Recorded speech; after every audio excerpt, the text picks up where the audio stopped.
Więc te relacje o Poznaniu były pod jednym względem zgodne, to znaczy tam wiele rzeczy było niezrozumiałych wówczas, ale pod jednym względem były zgodne. Że ludzie byli niezadowoleni z warunków pracy, że poznaniacy, którzy są ludźmi bardzo dokładnymi, rzetelnymi, lojalistycznymi dosyć na ogół w swojej masie, z nastawień swoich, a czuli się coraz bardziej niezadowoleni przede wszystkim ze spraw związanych z codziennym bytowaniem. A trzeba powiedzieć, że człowiek, który jest bardzo nastawiony właśnie lojalnie wobec władzy, jest przy tym rzetelny, uważa, że pracować trzeba poważnie, a nie udawać, że się pracuje, a w Poznaniu to się chyba częściej zdarza niż w Warszawie, to bardziej odczuwa skutki tego, jeżeli mu się obcina premię, jeżeli nie może zarobić uczciwie tyle, ile może, dlatego że częściej się tam zdarza, że nieuczciwie zarobić nie potrafi. Przez to, żeby coś ukraść z zakładu, żeby zamiast pracować to robić fuchy. Poznaniakom to trudniej zawsze wychodziło niż tutaj w Warszawie się to obserwowało. I ci ludzie doprowadzeni do rozpaczy początkowo próbowali, wysyłając swoje delegacje do Warszawy, dogadać się tutaj z władzą. Potraktowano ich bardzo nierozsądnie, mówiąc delikatnie, zbyto ich niczym, potem utrudniano im powrót do Poznania.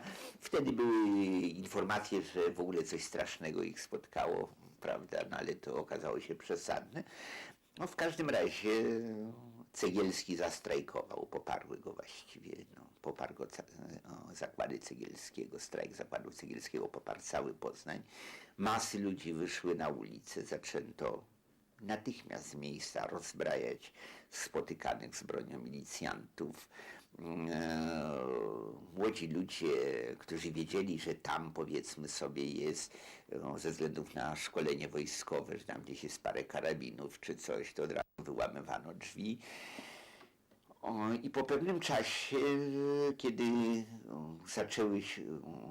kiedy otwarto już ogień do tłumów, okazało się, że już jest pewna ilość ludzi uzbrojonych. Były próby zbrojnego zdobycia gmachu bezpieki, Komitetu Wojewódzkiego. No i dosyć szybko zmobilizowano, ściągnięto siły, głównie KBW, ale chyba nie tylko, do Poznania.